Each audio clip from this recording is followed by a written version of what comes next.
मी यावेळीच या प्रभागात याच्यासाठी तुम्हाला विनंती करायला आली आहे की बरेचसे लोक या मतदारसंघाचे जे आमदार आहे, जेव्हा ओबीसी येते आणि दुसरे मतदारसंघामध्ये जाऊन अजितदादांवर टीका करते आणि सांगते असे 56 अजितदादांना मी जेबमध्ये घेऊन फिरतो, आणि इकडचे आमदारचे मिस्टर म्हणतात की मी अजितदादाचा राईट हँड आहे आणि लेफ्ट हँड आहे. अरे कुठे गेली तुमची निष्ठा?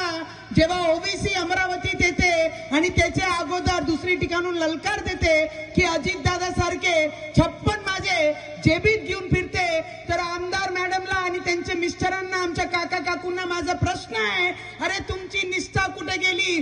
फक्त मतदानासाठी तुम्ही ओबीसीवर टीका केली नाही. अरे काहीतरी आपले जन्माला तुम्ही जगा आणि या मातृभूमीला जगा.